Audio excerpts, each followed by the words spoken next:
Hello friends, welcome to my channel. आज हम बात करने वाले जैन इरिगेशन सिस्टम्स के बारे में। तो ये शेयर मेरे पास बहुत पहले से था और इसको ज़्यादा से ज़्यादा साल मैंने होल्ड किया। तो उसके बाद मुझे रिटर्न्स कितने मिले ये भी मैं अब बताऊंगा, और इसने मुझे कितना लॉस दिया था। ठीक है, तो दिया यानी मैंने वो लिया नहीं है, लॉस में दिखा रहा था लेकिन मैंने लिया नहीं। और ये मेरी पूरी जर्नी मैं आपको बताने वाला हूँ, ये शेयर के अंदर किस तरीके से मेरी जर्नी रही है। तो ये रियलिटी है शेयर मार्केट की, और बहुत लोगों को ये चीज़ें पता नहीं होती है, और या तो उनको तभी पता चलती है जब वो खुद फेस करते। तो ये चीज़ें मैं बता रहा हूँ, मेरे ऐसे लाइफ में बहुत सारे शेयर्स थे जो इस तरीके का परफॉर्म कर चुके हैं। तो इसके बारे में कंप्लीट डिटेल में दे रहा हूँ यहाँ पर, और साथ में मेरी जर्नी आपको बता रहा हूँ। तो वीडियो अच्छा लगेगा तो ज़रूर चैनल को सब्सक्राइब करना, ठीक है। तो यहाँ पर सबसे पहले इसका विकीपीडिया बता देता हूँ। तो विकीपीडिया में देखो ये कंपनी के बारे में क्या बता रहा है। तो जैन इरिगेशन सिस्टम और Jains is a Indian multinational company है। ये बेस ऑन जलगांव के अंदर आती है कंपनी। मैन्युफैक्चर और support and sale diversified product including drip and sprinkler irrigations, ठीक है। तो ये इरिगेशंस वगैरह बनाती है और ये खेत में यूज़ होता है ये पौधों को, और ये इसके लिए, ठीक है, किसान इसका यूज़ करते हैं ये प्रोडक्ट्स का। यहाँ पर अगर आपको पता होगा तो, ठीक है, वो पानी मारने के लिए, फव्वारा मारने के लिए ये चीज़ यूज़ होती है। तो यहाँ पर ये देख सकते हो, ये पाइपलाइन यहाँ से या ये इस तरीके की डाली जाती है स्प्रिंकलर्स, ठीक है। तो ये turbo line, Jain turbo top, ये बहुत सारे टाइप के इनके प्रोडक्ट हैं। और भी प्रोडक्ट आपको मिल जाएंगे यहाँ पर, देख लो। ड्रिप इरिगेशन के बहुत सारे हैं, माइक्रो मिनी स्प्रिंकलर इरिगेशन, ये पूरे इरिगेशन मतलब पानी जो पौधों को दिया जाता है या उसके लिए, तो ये यूज़ होता है, ठीक है। तो मेन इनका ये बिज़नेस है, और ये बिज़नेस से कंपनी कितना कमा ले रही है ये भी हम देखेंगे, ठीक है। तो यहाँ पर सबसे पहले यहाँ पर मैं दिखा देता हूँ आपको इसका शेयर। तो शेयर फिलहाल यहाँ पर कितने भाव का चल रहा है अभी NSE BSE पे देख लो। 40 रुपये का भाव अभी चल रहा है फिलहाल इसका, ठीक है। और ये शेयर यहाँ पर आप देख सकते हो 25 रुपये से 53 रुपीज़ जा चुका है। 25 से 53 जाने के बाद अभी ये यहाँ पर आपको 40 रुपये तक मिल रहा है, यानी अभी भी हाई से काफ़ी डाउन साइड चल रहा है, ठीक है। और लो से थोड़ा ऊपर चल रहा है, यानी बीचों बीच अभी चल रहा है। थोड़ा सा आपको अभी भी मौका है। तो यहाँ पर जब भी शेयर गिरता है तो ये मौका ही मुझे नज़र आता है। और यहाँ पर कंपनी में अगर स्वॉट एनालाइज की बात करेंगे तो स्ट्रेंथ देखो अच्छा है इसका, जो 7 स्ट्रेंथ है। और EPS इसका अच्छा है, अर्निंग पर शेयर अच्छा है। वीकनेसेस की बात करेंगे तो वीकनेसेस में सबसे ख़राब वीकनेस या बड़ा वीकनेस है इसका हाई इंटरेस्ट पेमेंट देना पड़ रहा है, यानी इंटरेस्ट पेमेंट ज़्यादा है, ब्याज ज़्यादा चुका रही है कंपनी, तो लोन ज़्यादा है। और इसका पी सस्ता आ रहा है। तो ये एक चीज़ अच्छी है कि सस्ते पी का ये शेयर है, वैल्यूएशन वाइज तो सस्ता मिल रहा है। और यहाँ पर थ्रेट है कंपनी में कि ये large swing between profit and loss.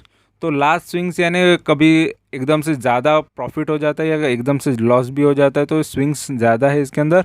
और डिलीवरी यहाँ पर देखो काफ़ी अच्छी उठाई जा रही है ये शेयर की, और मार्केट कैपिटल 2500 करोड़ की कंपनी है। PB रेशियो काफ़ी कम आ रहा है, और फेस वैल्यू भी देख लो 2 रुपये का, और बुक वैल्यू पर शेयर काफ़ी ज़्यादा है, ठीक है।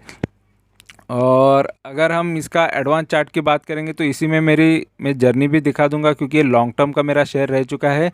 तो इसमें मैं फुल चार्ट ओपन करता हूँ और यहाँ पर मैं दिखाता हूँ, देखो 1 साल में ये शेयर कितना बढ़ा है, क्या हुआ है। यहाँ पर देख लो कितना अप्स एंड डाउन है। 29 रुपीज़ का शेयर यहाँ पर बन गया था लगभग, आप देख सकते हो, ठीक है। तो यहाँ पर 29 रुपीज़ का शेयर लगभग यहाँ पर आप देख लो 53 रुपीज़ हो गया था। 53 से फिर ये डाउन साइड आया, फिर अप साइड गया, फिर डाउन साइड आया, फिर अप साइड गया, ठीक है। तो अप एंड डाउन काफ़ी किया, यानी इसने स्विंग ट्रेडिंग जो करते हैं उनके लिए काफ़ी इसने बेनिफिट दिया है, जो छोटे छोटे टारगेट के साथ चलते हैं।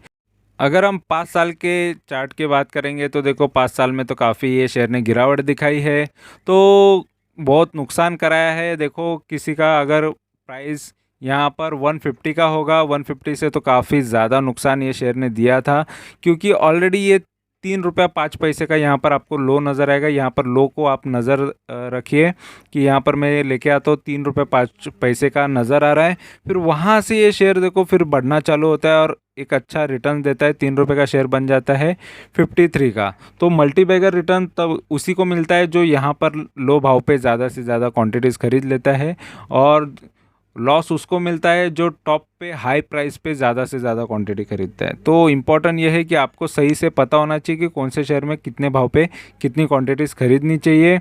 और मेरा यहाँ पर बाइंग देखो 2017 से है और 17 से है, तो लेकिन कौन से टाइम से है या कौन से डेट से ये मैं बता देता हूँ। तो यहाँ पर सबसे पहले मैंने ये शेयर को लिया, वो डेट है यहाँ पर, पूरा आपको डिटेल में इंफॉर्मेशन में यहाँ पर देने की कोशिश कर रहा हूँ। तो जो भी मेरे पास डेटा अवेलेबल है मेरे बाइंग का, तो ये मैं बता देता हूँ, क्योंकि यहाँ पर ये चैनल पे फैक्ट चीज़ें आपको दिखाई देगी। ठीक है, तो मेन चीज़ यहाँ पर ये है कि ये शेयर के अंदर 2017 में लिया, लेकिन प्राइस और डेट यहाँ पर मैं एग्जैक्ट बता देता हूँ। तो एग्जैक्ट मेरा डेट यहाँ पर था 96 के भाव पे मैंने लिया, लेकिन 8 फरवरी को। तो यहाँ पर 8 फरवरी का यहाँ पर मैं दिखा देता हूँ। तो मोस्ट ऑफ टाइम मैंने फरवरी 2017 के टाइम पे बहुत सारे शेयर्स लिए थे, तो फरवरी 2017 तो मैक्स के चार्ट में आपको देखने मिल जाएगा। तो मैक्स के चार्ट में मैंने फरवरी 2017 में ये शेयर को लिया यहाँ पर। ठीक है, तो फरवरी 2017 यहाँ पर मैंने इसको 96 के भाव पे लिया है। ठीक है, 96.60 का। तो वहाँ से ये शेयर देखो यहाँ पर बढ़ा भी, ऐसा नहीं कि मैंने लिया लॉस में गया, ऐसा नहीं। 96 का शेयर बन गया 150, मुझे प्रॉफिट हो रहा था, मैंने नहीं लिया। मैंने क्योंकि 2017 से मैं लॉन्ग टर्म की तरफ निकला। मैं एक्चुअली यहाँ पर 2014 से मैं शेयर मार्केट में हूँ, और वो टाइम पे मैंने इंट्राडे ऑप्शन ट्रेडिंग सारी चीज़ें कर ली। फिर मैं लॉन्ग टर्म की तरफ निकला 2017 में।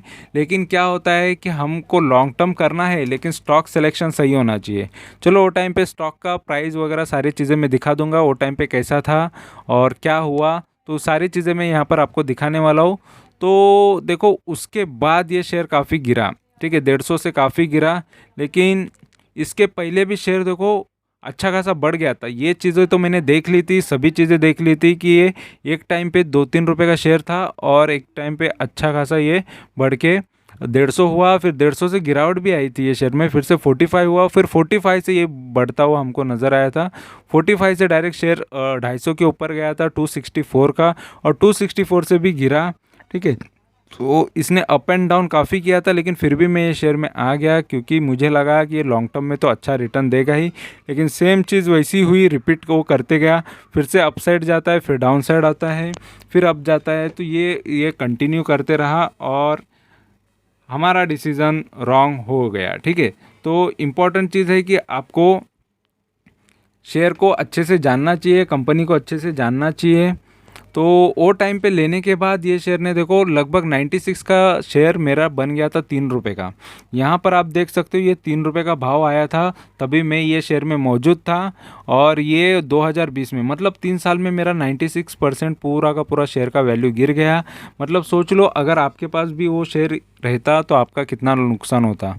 ठीक है, तो काफ़ी ज़्यादा यहाँ पर सोच लो 1 लाख रुपए का जस्ट आपका 4,000 बन जाता है, 4,000 रुपया रह जाता है अगर आप लाख रुपया लगाते हो तो ये काफ़ी नुकसानदायी होता है। तो उसके बाद ये शेयर ने फिर मैंने उसको प्रॉफिट में, क्योंकि मुझे तो मेरा पैसा चाहिए, मुझे तो ऐसे ही नहीं छोड़ सकता इतना ज़्यादा लॉस। तो इस वजह से मैंने फिर से इसमें और बाइंग करना चालू किया ये शेयर को, और मैंने कंटिन्यू देखो वो गिरा 2017 में, तो 18 में भी लिया, ऐसा नहीं कि मैंने बाद में लिया ही नहीं। ठीक है, तो बाद में मैंने 66.75 पे लिया। तो 2018 10 अक्टूबर 2018 में मैंने इसको ख़रीदा। ठीक है, तो यहाँ पर 10 अक्टूबर 2018 में इसको मैंने 66.75 पे मैंने ख़रीदा। फिर उसके बाद भी गिरावट इसमें देखने मिली। फिर डायरेक्ट मैंने 19 नवंबर 2020 को ख़रीदा। मतलब मैंने फिर 2018 के बाद डायरेक्ट देखा कि ये तो कंटिन्यू गिरते ही जा रहा है, तो फिर मैंने दोबारा इसको डायरेक्ट 2 साल और वेट करने के बाद इसको नवंबर में ख़रीदा। नवंबर में यहाँ पर देख सकते हो थोड़ा पहले बढ़ना चालू हुआ, तब मैंने ख़रीदना चालू किया। तब तक ये 18-20 रुपए तक पहुंच गया, मतलब 3 रुपए का शेयर ऑलरेडी बढ़ चुका था। बढ़ने के बाद कोई डरता है कि यार खरीदना चाहिए नहीं, क्योंकि ऑलरेडी इतना गिर चुका है तो और क्या डरना। तो और गिर गिर के कितना गिरेगा, तो मैं खरीदते गया। ठीक है, तो मैंने खरीदा इसको, 18 पे खरीदा, 17 पे खरीदा, 20 पे भी खरीदा, 19 पे भी खरीदा, और बहुत खरीदते गया। 19 पे तो बहुत सारी क्वांटिटीज़ खरीद ली, 18 पे, 20 पे, 21 पे भी बहुत सारी क्वांटिटीज़, तो मैं खरीदते ही गया। ठीक है, तो इतना खरीदते खरीदते फिर मैंने इसको जस्ट जून में, मतलब 5-6 महीने बाद, ठीक है, नवंबर में खरीद के 6-7 महीने बाद इसको 25.5 के भाव पे बेच दिया। ठीक है, तो मेरा एवरेज प्राइस लगभग 20 के आसपास आ गया था, और 20-21 के आसपास आ गया था। मतलब सोच लो, मेरा 96 का प्राइस को मैंने 20 का प्राइस बना दिया। ठीक है, तो उसके बाद ये शेयर शेयर ने काफ़ी ज़्यादा, उसके बाद भी थोड़ा बढ़ा ये, और फिर से गिरावट इसने, देखो 53 भी गया था, लेकिन मैंने 25 के भाव पे बेच दिया इसको जून में। ठीक है, यहाँ पर जून जो 2021 है वहाँ पर मैंने इसको निकाल दिया। ठीक है, तो यहाँ पर 25 के भाव पे निकालने के बाद ये शेयर आगे फिर से बढ़ा, और भी मुझे रिटर्न्स मिलते, लेकिन मेरा जो लॉस था वो मुझे रिकवर करके मुझे इसमें से निकलना था प्रॉफिट में। ठीक है, वो मैं ये शेयर में ज़्यादा टाइम और रहना ही नहीं चाहता था, क्योंकि ऑलरेडी बहुत सारे शेयर्स हो गए थे। तो अगर किसी के पास ज़्यादा शेयर होता है, क्योंकि पोर्टफोलियो मैनेज भी प्रॉपर करना आना चाहिए, नहीं तो और भी लॉस हो सकता है लालच की वजह से। तो अपना जितना टारगेट है, तो मैं मिनिमम 21% का टारगेट लेता हूँ, उसके बाद मैं निकल जाता हूँ। तो मैंने इसमें से निकला और फिर ये प्रॉफिटेबल शेयर बना दिया। ठीक है, तो इसी तरीके की जर्नी मेरी हम मोस्ट ऑफ शेयर्स में रही है। और ये शेयर यहाँ पर आप देख लो, इसमें बिग शार्क्स भी है, एसबीआई ग्रुप है, यूनियन बैंक ऑफ इंडिया है, और कैनरा ग्रुप। तो ये लोग का यहाँ पर इन्वेस्टमेंट है ये कंपनी के अंदर। परफॉर्मेंस देखो, ये कंपनी ने एक वीक में 5% दिया, एक महीने में इसने 16% के रिटर्न दिए हैं, 3 महीने में इसने 12-12.5 रिटर्न दिया है। वाईटीडी इसने देखो 2-2.5%, यानी लगभग जनवरी से अभी तक इसने 2.5% दिया है, और 1 जनवरी में 39, एक साल के अंदर इसने 39% रिटर्न दिया, और 3 साल के अंदर इसने लगभग 105% के रिटर्न दिए। तो लॉन्ग टर्म में इसने काफ़ी अच्छे रिटर्न्स तो दे चुका है ऑलरेडी 3 साल के हिसाब से।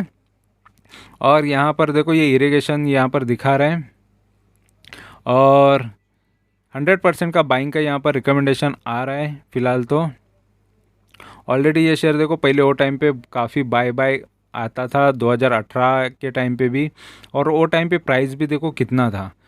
और आप बोल सकते हो कि यार हम गलत है, आपको नॉलेज नहीं रहेगा, कुछ नहीं, लेकिन यहाँ पर देखो रिकमेंडेशन प्राइस मैं आपको 2017 से बताता हूँ। ये चैनल्स पे आते हैं, टीवी चैनल्स पे भी आते हैं। 95 का था शेयर, तभी लोगों ने बताया था 105 जाएगा। ठीक है, तो वो टाइम पे भी बाइंग का रिकमेंडेशन दिया था किसी ने। 109 का था, तभी 142 का टारगेट दिया था, तभी भी बाइंग का दिया था। तो ऐसे बहुत सारे लोगों का नुकसान टीवी चैनल्स भी कराते। 2017 में देखो 95 से 137 का भी टारगेट दिया था। ठीक है, फिर ये सारे टारगेट है ना, कभी कौन से अचीव हुए कौन से नहीं हुए, तो उसके बाद बहुत लोगों का लॉस भी हो गया। 2018 में भी दिया था। तो अभी ये शेयर ने, मैं यहाँ पर आपको दिखा देता हूँ, 2017 से लेके ये जो बता रहे इनके टारगेट अचीव हुए या नहीं। ठीक है, तो इनके जो टारगेट है ये अचीव हुए क्या नहीं, ये हमारा देखना काम है। ठीक है, सबसे ज़्यादा इसने 2017 के बाद कौन सा हाई मारा है। ठीक है, तो 2017 के बाद 150 का ही हाई मारा है ये 2018 में। ठीक है, और ये मारा है, ये कौन से डेट का ये भी मैं दिखा देता हूँ, 1 जनवरी, यानी यहाँ पर आपको ये जनवरी में एक बार मार चुका है। जनवरी के मंथ में 150 रुपये का इसने टारगेट मार चुका है, और उससे ज़्यादा यहाँ पर टारगेट अचीव हुआ ही नहीं है। तो बहुत लोगों का लॉस यहाँ पर ये कंपनियों ने कराया है। जैसे इसने 2017 में बताया, चलो ये टारगेट अचीव हो गया। ठीक है, और इसने भी 2017 में जुलाई में बताया इनका भी टारगेट अचीव हो गया, इनका भी हो गया। ठीक है, और इनका भी हो गया, 115 पे रिकमेंड करके 139 भी जा चुका, इनका नहीं हुआ। ठीक है, 2018 में जो टारगेट दिया उन्होंने लॉस करा दिया, KR चौकसी। ठीक है, KR चौकसी का लॉस लोगों ने लिया है। और इसके बाद यहाँ पर देख लो 2018 के बाद जो भी टारगेट आए, ठीक है, क्योंकि ऑलरेडी वो जून में टारगेट अचीव हुआ है, जून में। ठीक है, तो उसके बाद कोई टारगेट अचीव नहीं हुए, तो ये अगस्त के जो भी रिकमेंडेशन है वो लोगों को लॉस करा दिया है, क्योंकि यहाँ पर लास्ट जून में है। तो जून में यहाँ पर आप देख सकते हो जनवरी है, जून भी नहीं जनवरी है, तो जनवरी में इसने प्रॉफिट दिखाया 150 तक गया था। तो जनवरी के बाद जिसने भी रिकमेंडेशन दिया, जैसे इनका भी सेंट्रम ब्रोकिंग का भी रॉन्ग हो गया, पहले राइट आया था बाद में रॉन्ग हो गया 1 मार्च को, ठीक है। और उसके बाद केआर चोक्सी का भी रॉन्ग हुआ, और यहाँ पर सेंट्रम ब्रोकिंग ने फिर से 76 पे भी बोला, उनका भी रॉन्ग हो गया, ठीक है। तो यहाँ पर आप ब्रोकर लोगों का भी यहाँ सुन के आप लॉस में जाओगे, टीवी का भी सुन के लॉस में जाओगे, तो किसी का भी सुन लो। और वो टाइम पे मैं भी टीवी पे देखा करता था कि कौन से, तो जैन इरिगेशन का भी नाम सुनता था, तो वो टाइम पे यही सारी चीज़ों ने डुबा दिया है बहुत लोगों को। तो चीज़ें फिर खुद करनी पड़ती है, खुद सीखना पड़ता है, और आज खुद से करने के बाद मैंने ये चीज़ें सीखी है कि सही से प्रॉफिट कैसे लिया जाता है, और अभी भी मैं खुद प्रॉफिट करता ही हूँ, ठीक है। और रेवेन्यू देखो ये कंपनी का, यहाँ पर गिरते हुए गिरावट हमको देखने मिली 3 साल में, कभी एक बार बढ़ा फिर कम हुआ, फिर से एक रेंज में रहा फिर बढ़ा है। तो 7,000 करोड़ तक का रेवेन्यू किया। नेट प्रॉफिट की बात करेंगे तो नेट प्रॉफिट देखो दो साल किया इसने, फिर लॉस में, और 2 साल लॉस किया, फिर से प्रॉफिट में आ गई ये कंपनी। और शेयर होल्डिंग की बात करेंगे तो देखो शेयर होल्डिंग्स प्रमोटर 26% है या 27% पकड़ लो, और यहाँ पर 55% तो पब्लिक का शेयर्स है, और डीआईएस के 12% है, 12.5 है, और लगभग 5% तक फॉरेन के इन्वेस्टर भी है। और यहाँ पर प्रमोटर की प्लेज भी है शेयर्स, यानी गिरवी रखे हुए शेयर्स, तो ये भी चीज़ ख़राब है। और म्यूचुअल फंड 2 है इसके अंदर, और फॉरेन के इन्वेस्टर 27 है इसके अंदर, ठीक है। और ये रिसेंटली डेटा ये बता रहा है। और यहाँ पर इसका मैं आपको स्क्रीनर भी दिखा देता हूँ, स्क्रीनर इसके बारे में क्या बता रहा है। तो मार्केट कैपिटल तो हमने देख लिया, अभी हम इसमें जो आरओसी आरओई है वो चीज़ें देखते। तो आरओई कुछ भी नहीं है, माइनस में जा रहा है, यानी रिटर्न ऑन इक्विटी वो माइनस में चल रहा है, इक्विटी पे ज़्यादा यहाँ पर रिटर्न्स नहीं जनरेट कर पा रही है। रिटर्न ऑन कैपिटल एम्प्लॉयड ये थोड़ा अच्छा हो रहा है, पॉजिटिव है, इतना भी अच्छा नहीं है लेकिन पॉजिटिव तो है। डेट और कैपिटल यूज़ करके इतना तो कमा रही है कंपनी। और 2 चीज़ें पॉजिटिव है ये कंपनी के अंदर, इसका बुक वैल्यू है, और इसका जो डेटर्स का पेमेंट है वो टाइम टू टाइम आता है, वो भी चीज़ अच्छी है। यहाँ पर कॉन्स में नेगेटिव चीज़ें बताई कि इसका इंटरेस्ट कवरेज रेशो, मतलब यहाँ पर लोन कंपनी पे ज़्यादा है, और डिलीवर पुअर सेल्स, ये तो ख़राब ही सेल्स दे रही है 5 साल के हिसाब से। प्रमोटर की होल्डिंग काफ़ी कम है, 26% है इस वजह से। और company has low return on equity बता रहा है, ये भी चीज़ ख़राब है, रिटर्न ऑन इक्विटी काफ़ी कम है, ये माइनस में है ऑलरेडी। और प्रमोटर हैव प्लेज, देखो प्रमोटर की प्लेज भी है, बहुत गिरवी शेयर रखे, ये भी ख़राब होती है ये चीज़।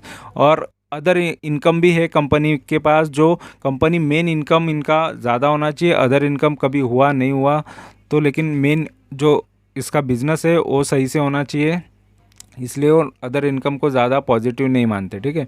जैन इरिगेशन कैपिटल वाइज ये सबसे लास्ट में आती है पेयर कंपैरिजन में। और क्वार्टरली रिजल्ट्स की बात करेंगे तो देखो कंपनी के क्वार्टरली रिजल्ट्स किस तरीके के हैं। जून 2019 से लेकर जून 22 तक यहाँ पर सेल्स कंटिन्यूसली बढ़ते हुए देखने मिला है, 2000 करोड़ तक कंपनी सेल गया है, लगभग थोड़ा थोड़ा सा ही बढ़ा है, ज़्यादा बढ़त हमको देखने नहीं मिली है। और यहाँ पर देखेंगे इसका प्रॉफिट मार्जिन काफ़ी अच्छा है, ऑपरेटिंग 12 साढ़े 12 या 13% तक अभी फ़िलहाल कर रही है प्रॉफिट। और यहाँ पर कंपनी नेट प्रॉफिट कुछ नहीं है, यहाँ पर लॉस दिख रहा है, क्योंकि यहाँ पर कंपनी का मेन प्रॉब्लम क्या हो गया है, तो इंटरेस्ट पेमेंट है, डेप्रिसिएशन है, ये सारा जाने के बाद कंपनी का लॉस हमको देखने मिल रहा है, ठीक है। तो फिलहाल इन चीज़ों की वजह से कंपनी लॉस कर रही है, नहीं तो कंपनी लास्ट क्वार्टर में अच्छा प्रॉफिट किया था 277, और उसके पीछे का रीज़न था इसका अदर इनकम। अदर इनकम हो तो प्रॉफिट दिखेगा, अदर इनकम नहीं हो तो इसलिए अदर इनकम पर ज़्यादा डिपेंड नहीं होना चाहिए, अदर इनकम हर बार नहीं होती है। और प्रॉफिट एंड लॉस की बात करेंगे तो देखो प्रॉफिट एंड लॉस में 2011 से लेकर 2022 तक 11 साल का यहाँ पर चार्ट नज़र आ रहा है, और 22 के बाद भी कंपनी अच्छा सेल कर रही है ऐसा नज़र आ रहा है। और यानी मार्च के बाद ये अच्छे सेल्स यहाँ पर दिख रहे हैं, उसके बाद के जो भी मंथ है उसके। और 10% का तो ऑपरेटिंग प्रॉफिट मार्जिन कंपनी को मिल रहा है। अदर इनकम पे ज़्यादा डिपेंडेंसी नहीं होनी चाहिए, फिर भी 600 करोड़ का कंपनी अदर इनकम कर रही है, उस वजह से नेट प्रॉफिट बढ़ रहा है। नहीं तो ये अदर इनकम गायब हो जाए तो शायद नहीं मिलेगा, क्योंकि इंटरेस्ट ही देखो, कंपनी को ब्याज ही इतना चुकाना पड़ रहा है। ठीक है, तो ब्याज ज़्यादा चुकाएगी तो कंपनी के पास बचेगा क्या, ये सबसे इम्पोर्टेंट चीज़ है। 10 साल में कंपनी ने कुछ फ़ायदा कराया नहीं किसी का, हर साल 5% गिरावट के हिसाब से लॉस कराया है। 5 साल में भी लॉस ही कराते आई है, 16% हर साल। और 3 साल में ये हर साल 27% का रिटर्न दे रही थी, एक साल में भी 27% का रिटर्न। 3 साल से खाली रिटर्न अच्छे मिले हैं, बाकी इसने लॉन्ग टर्म में उससे ज़्यादा हो तो काफ़ी ख़राब रिटर्न्स दिए हैं। और अगर हम इसकी बोरोइंग की बात करेंगे तो देखो 2011 से लेके लगभग 3000 करोड़ का तो कर्जा था, अभी 6700 करोड़ तक का कर्जा कंपनी पर है। बीच में ज़्यादा हो गया था 7000, तो थोड़ा बहुत कम करते आई है, अभी भी थोड़ी कम कर रही है, ऐसा नज़र आ रहा है कर्जा। और रिज़र्व में भी पैसा है, रिज़र्व थोड़ा पैसा बढ़ रहा है, यहाँ पर देख लो 3500 करोड़, तो रिज़र्व में भी है कंपनी के पास पैसा, तो बैलेंस शीट थोड़ा बहुत ठीक ठाक है। तो इस वजह से ये थोड़ा यहाँ पर पॉजिटिव रह सकते हैं। ठीक है, और यहाँ पर सितंबर 2019 से इसके देखो प्रमोटर की होल्डिंग, तो प्रमोटर की होल्डिंग थोड़ी कम ही हुई है, और एफआईएस थोड़े से कभी कम हुए फिर से बढ़े भी है, और डीआईज यहाँ पर बढ़ चुके हैं। तो डोमेस्टिक इन्वेस्टर जून में आ चुके हैं, मार्च के बाद जून में सेम कंटिन्यू रहे। पब्लिक का यहाँ पर देखो इन्वेस्टमेंट थोड़ा सा कम हुआ है, तो पब्लिक भी है इसके अंदर। तो यहाँ पर ये शेयर में मुझे जस्ट इतना ही नज़र आ रहा है, जो भी इसके चार्ट्स बता रहे हैं। मेरी तो जर्नी इसमें ख़त्म हो चुकी है, मैंने जो भी था ले लिया, उसके बाद भी शेयर बढ़ा, लेकिन जो देखो जो मेरा 96 का प्राइस है वो दोबारा कभी लौट के आया नहीं, और ना कभी आएगा तो कितना टाइम लगाएगा वो हमको पता नहीं है। लेकिन मेन अगर कंपनी का बिज़नेस सही से चले तो ही आ सकता है, नहीं तो कंपनी इसी रेंज में घूमते रहेगी या कम ज़्यादा होती रहेगी। तो ये यहाँ पर मेरे चार्ट से जो स्टडी के लिए यूज़ होता है। तो ये कंपनी में देखो लगभग मैंने 20.78 मैंने 21% का प्रॉफिट रखता था, लेकिन ब्रोकरेज वगैरह कटने के बाद या उसके ऊपर तो थोड़ा बहुत कम वो दिखना चालू हो जाता है, लेकिन 20% से ज़्यादा ही रिटर्न्स होते हैं मेरे। ठीक है, तो यहाँ पर अभी अगर मैं रखता तो 91% का यहाँ पर प्रॉफिट होता है। यहाँ पर आप देख सकते हो ये 91%, नहीं तो और मैंने यहाँ पर देखो 21 का मेरा एवरेज प्राइस बन गया था, और यहाँ पर 25.5 के भाव पे मैंने इसको बेच दिया था। ठीक है, और अभी ये 40 का भाव चल रहा है। और यहाँ पर अगर हम देखेंगे इसमें क्या अच्छी चीज़ें हैं, तो यहाँ पर इसको बाय करना चाहिए, सेल करना चाहिए। तो मेरा यहाँ पर क्या फॉर्मूला क्या बता रहा है, यहाँ पर देख लो, ये लो अभी भी है ना, इसके हाई से 24% लो पे अभी भी दिख रहा है ये शेयर, और 52 वीक लो से ये ऑलरेडी 46 या 47% ये बढ़ चुका है। तो इसने थोड़ा ग्रोथ दे चुका है ये इसके लो से, यानी इसका लो जो था यहाँ पर आपको 52 वीक लो बता देता हूँ, 27 का इसका लो था, 27 रुपये से ये काफ़ी ऊपर आ चुका है 40 रुपये तक, यानी लगभग 46-47% ये रिटर्न दे रहा है फिलहाल जिसने लो पे ख़रीदा है। तो अगर इतने रिटर्न्स मिल रहे तो मैं होता हूँ तो बेच ही देता यहाँ पर, एज़ पर अभी जो मैं स्ट्रेटजी यूज़ करता हूँ। ठीक है, तो फिलहाल अभी के हिसाब से इसके लिए मेरा रिकवरी वाइज सेल आता है। अगर इतना मेरा प्रॉफिट बनता है, तो अगर मैंने प्रॉफिट नई एंट्री करना है तो मैं इसको बाय कर सकता हूँ, क्योंकि ये हाई तो तोड़ सकता है। हाई इसका जो 53 का हाई है, तो इसके लिए मैं यहाँ पर नई बाइंग कर सकता हूँ अगर मुझे करना है तो। ठीक है, अगर डाउन साइड के हिसाब से भी देखा जाए तो भी कर सकता हूँ, और पी के हिसाब से ये डाउन के हिसाब से 24% का रिटर्न के लिए कर सकते हैं। और यहाँ पर पी के हिसाब से लॉन्ग टर्म के हिसाब से भी यहाँ पर करना है तो कर सकते हैं, क्योंकि अभी पॉजिटिव मूवमेंट ये शेयर में आ चुका है इस वजह से। तो यहाँ पर मेरा ऑटोमेटिकली 2 बाई बन के आ रहा है, तो ये शेयर को मैं थोड़ा लॉन्ग टर्म के लिए या शॉर्ट टर्म के लिए रख के रिटर्न्स ले सकता हूँ। ठीक है, लॉन्ग टर्म पी वाइज में लॉन्ग टर्म का ही सोचता हूँ, अगर किसी को रिस्क लेना है तो ये इस तरीके का रिस्क इसमें ले सकते हैं। ठीक है, तो और यहाँ पर मेरा इतना ही कहना है कि ये शेयर में जो भी मैंने देखे हैं वो वैसा टाइम कभी भी किसी भी शेयर्स में आ सकते हैं। और इम्पॉर्टेंट है कि आपको सही टाइम पे सही डिसीजन लेना है। कोई कोई बोलता है एवरेज करना सही नहीं होता है। देखो मैं अपना रिस्क लेता हूँ और मुझे लॉस लेना पसंद नहीं है, नहीं तो आज भी मैं ये शेयर के अंदर लॉस में ही होता, चाहे क्योंकि मेरा 96 का प्राइस है। इस वजह से अगर मैं 96 पे से कभी दोबारा इसको ख़रीदता ही नहीं तो आज भी मैं 50% डाउन पे ही होता। ठीक है, अगर मैं 96% डाउन पे था तो उसके बाद में इतना साल वेट करने के बाद भी जस्ट मैं 50% डाउन में होता, यानी मैं आज भी लॉस में ही होता ये दिखता। लेकिन मैं सही टाइम पे निकल गया और 2021 में मैं निकल चुका हूँ। और वो टाइम पे कोविड के बाद मैंने जितने भी शेयर्स मेरे गिरे हैं फटाफट खरीद के बेचना चालू कर दिया एवरेज करके। तो वो चीज़ की है मैंने। ठीक है, तो इसी वजह से मैं प्रॉफिटेबल हूँ। और यहाँ पर आपको मैं दिखा देता हूँ बहुत सारे शेयर्स जिसमें से मैंने प्रॉफिट ले लिया है। और इम्पॉर्टेंट है कि प्रॉफिटेबल हूँ, इसी वजह से वीडियोस बनाता हूँ। यहाँ पर देख सकते हो ये सारे जो सोल्ड किए हैं, यहाँ पर आप नाम देख सकते हो। बहुत सारे ऐसी कंपनीज़ हैं जो मैंने बेच के प्रॉफिट लिया है और उन सभी के वीडियोस में यहाँ पर डालते रहता हूँ। तो इम्पॉर्टेंट ये है कि आपको सारे वीडियोस में आपको बताऊंगा, सिखाऊंगा। और जो भी मेरे करंटली पोर्टफोलियो चल रहा है उसके भी वीडियोस में डालते रहता हूँ। और जिसमें अभी कितना प्रॉफिट चल रहा है सारी चीज़ें मैं आपके साथ शेयर करता हूँ, मेरे चैनल पे डालते रहता हूँ। तो यहाँ पर अभी टॉप में जो कल ही के दिन मैंने रिलायंस निकाल दिया है, रिलायंस इंफ्रास्ट्रक्चर 372% के ऊपर निकाला है। ठीक है, तो फ़िलहाल ये बाकी जो शेयर्स हैं ये भी धीरे जब जब मुझे लगेगा तो मैं निकाल दूंगा। किसी में ज़्यादा प्रॉफिट चल रहा है, किसी में थोड़ा थोड़ा लॉस भी चल रहा है, तो वो लॉस तो इजीली मैं रिकवर कर लूँगा। देखो 96% रिकवर हुआ है तो ये तो लॉस कुछ भी नहीं है। ठीक है, तो जो भी प्रॉफिट होता है तो लॉस मेकिंग जो लॉस दिख रहे शेयर्स उसमें मैं मूव कर देता हूँ फंड, तो उसके वजह से वो फटाफट वो रिकवर भी हो जाते हैं। ठीक है, तो वीडियो अच्छा लगा है, इन्फॉर्मेशन अच्छी लगी है तो ज़रूर चैनल को सब्सक्राइब करके रखो और लाइक किया करो, कमेंट करो, दोस्तों के साथ शेयर करो। Thank you very much for watching my video. Thank you, bye bye.